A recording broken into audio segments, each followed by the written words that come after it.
And then I wanted to get the radios out of the van, which isn't really a big job, but it's a job because the the radios are two-part. You have the head unit, which is up on the dash, and then you have the actual box, the control box, the transceiver part of it, which is behind the seat in a computer case that I put together, cut down for it.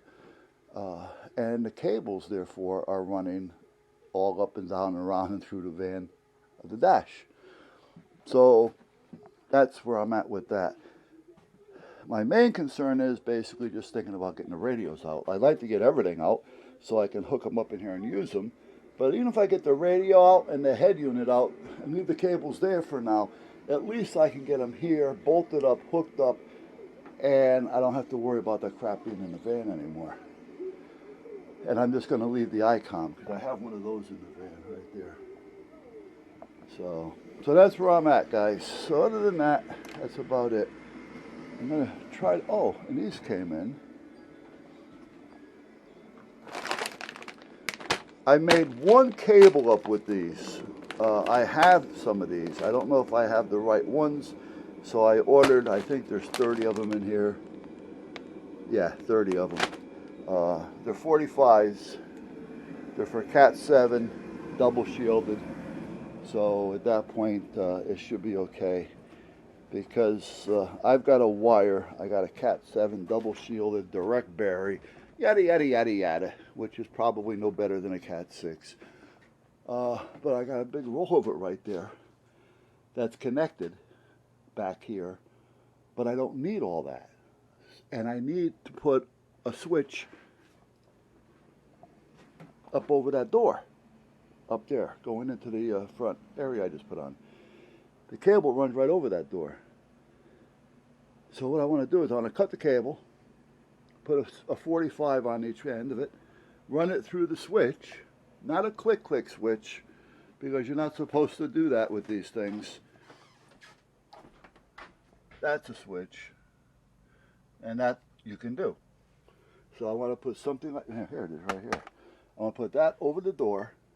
I want to have the gray wire coming back to this, because this feeds everything back here with all the cameras and everything. So that'll take care of that. And then I'll have a lot left over that I can put another end on it and just save it as a backup cable if I need it. And I'm eliminating a lot of cable. The length of cable can be, yeah, it can definitely affect you if, in fact, you start running too much and you haven't got the right cable. I'm not at that point, luckily, but I want to make sure that I don't go beyond that point and then have to move hundreds of feet of cable, because I've got Cat running all through this place. So, all right, I'm going to back it off for a minute. I'm going to have my coffee. I'm going to let that battery charge up a bit. I got the heat on. It's probably noontime already. I really don't know. Yeah, it's 12:14. I didn't get out here until about 11:15, 10:45 or so. I do want to get this going. I just got to wire the switch to it. And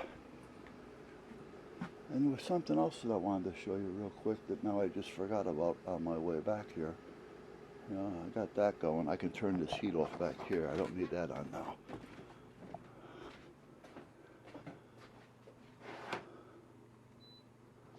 Last night I was down in the basement because I wanted to shut the water off. I'm going to put this away. I know it's going to work. There's no sense trying to start it now, so I'm just going to put it away. But for now, let's let it sit there. I put the backpack leaf blower back there. There's no sense going through that and checking the carburetor. That's crazy. I'm not going to be using it now anyway, so next year we'll do it instead of doing it twice. Anyway, I forgot what the hell I was going to do back there and say.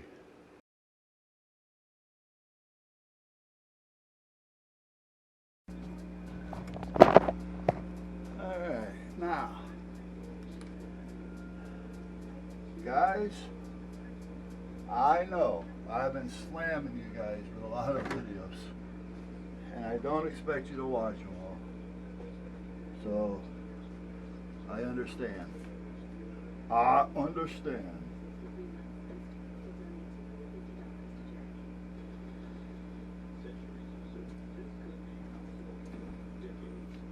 I was talking with my son the other day, and he had mentioned that he hadn't had a chance to get on lately. And he says the only time he gets on any part of the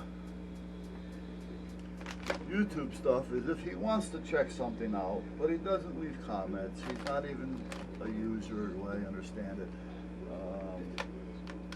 He did say, however, he did sign up. So apparently he has an account. He probably just forgot what it is. But meanwhile, it gives him something to see what I'm doing up here. So, meanwhile, I think I told you earlier, I got, coming out of the basement from the direct switch in there, when I say switch, I mean one of those little boxes that you plug the wires into. Those are basically switches. You know, not as we know it, click, click, or click, click, but it's basically a switch. And, you plug your Cat 5, 6, 7s, 3s, whatever it is. I think it's called the JP45. Well, let's see. Is it on here? RJ45. I knew it was something like that. And it came to a point to where I didn't know exactly what I had or didn't have. Our brand, DCE, link. We'll find out. I have a container for these, so. I think they were like 15 bucks or something for 30 of them, which isn't bad. So I thought, let me grab 30 of them. Who the hell knows? And what they come with is the connector with the shield on them. Let me go get some of the other ones so you know what I'm talking about here. Because this is why I want to go with these. Because on the am running double. Okay. This is your normal RJ45 connector.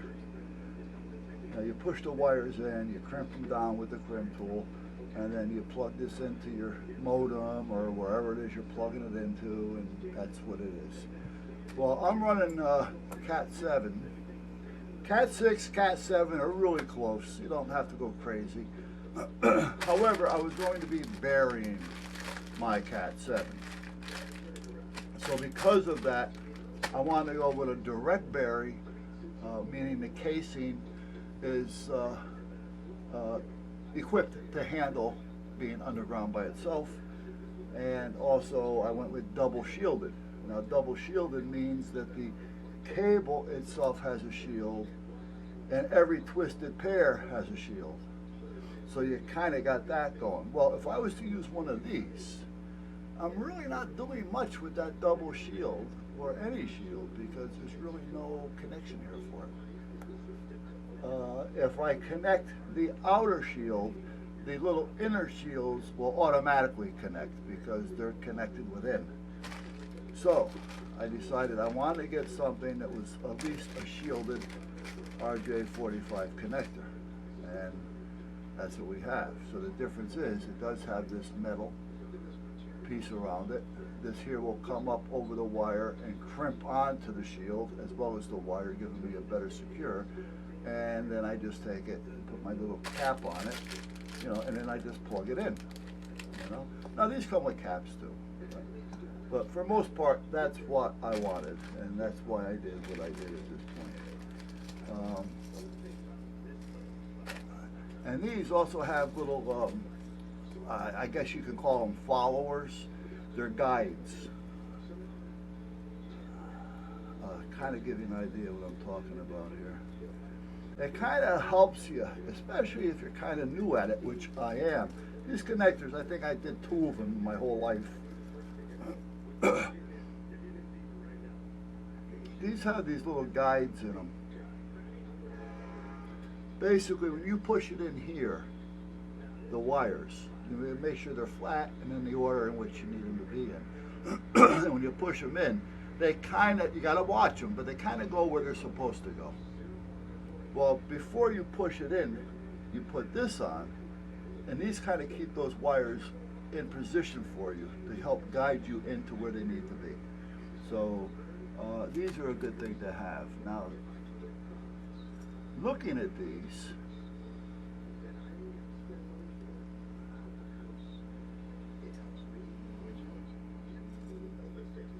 I don't think these are going to go with this, because this looks like a 4-wire, which it is. Oh no, it's not. Okay. It's staggered, so it is more than 4. So that's basically what's going to go on with these today, or I'll like to try to get this done today anyway. I'll show you the wire that I'm talking about.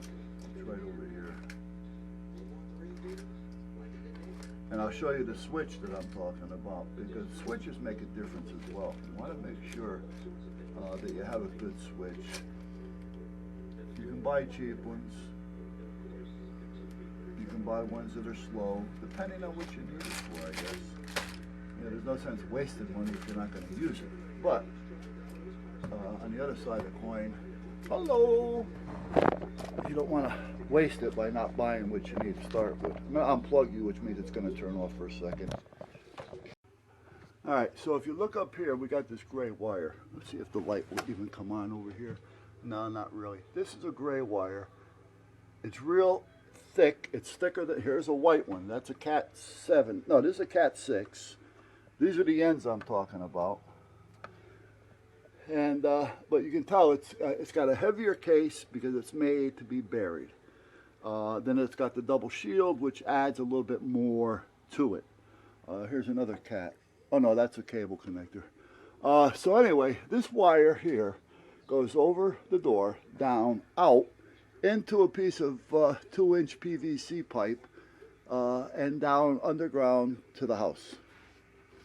And then it goes right into the main feed off of a switch that's coming in. You never want to just plug them together. You always need some type of a switch.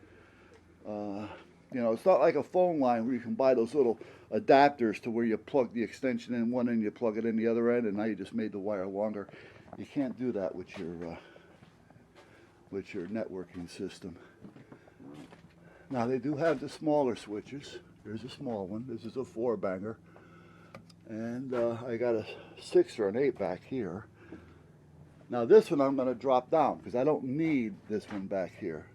So I can put another small one here, and I'll have this one and this one if I need it to put out front.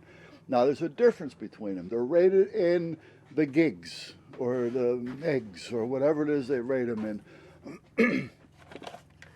This is a cheaper one. I was looking at it at first because I wanted to make sure. See where it says 1 to 100? Well, this is a normal one. Right in the front there, 1 to 100, 8-port. Well, I don't want to move it just yet. See, that's a Cat 7 right there, but that's not a direct bury. That's just a regular Cat 7. This is the Cat 7 direct bury. This is the one that's coming from the house. It comes from the house all the way back here and all the way around that, which is also not a good idea. This is not a good idea. Right? It's always better to either have it bigger or crimp it in the middle so it looks more like this, like a figure 8. See, a lot of people have a habit of rolling it up real tight, you know, to get it up. No, you don't want to do that. So, anyhow, this one goes to like 1 gig or something. I mean, it's like 10, I'm just going to throw numbers, 10 times faster than this one. But it's probably going to cost me 20 or 30% more than that one. So, and not that they're that expensive though. I think that one cost me like $50 and these were like $30. I don't remember, to be honest with you. So that's what more or less what I'm calling a switch. So that cat comes in, goes all the way, the gray wire, all the way back around that loop into that. And then it comes from there back to here with a white wire to feed it here. See, so I'm running a lot of redundant wiring. I don't need to do that. I can plug that wire in once I get it cut into here. I may have to bring that switch up here. But then I can feed these off of it from here, and I don't have to go there to come back here. You see where I'm going here? So that's one of the reasons why I want to get those connectors, so I can kind of clean all this up. Because here's the Cat 7, the gray one, which is the lower of the two up there. There's a higher and a lower, and it's the gray one. The other one is a Cat well, but it's not the one I want to cut. And then it comes down here. Here's the gray one, and it goes in there. Now, here's another switch. So, to get things working temporarily, to make sure everything's going to be more or less ready to go, I disconnected the camera because this black wire went all the way out through the hole way up in the top there that you probably can't see. Not the big round one there, but the other one, to the security camera out there. Well, that's coming from that back feed, so I could put anything on that. So I took it out of that security camera and I plugged it into here, and then I ran the red wire from here out to the security camera. And now that black wire is feeding 7 or 8 more. Okay, so now this is the switch that I'm probably going to put over the door, but it's not going to have all this shit laying around. Yeah.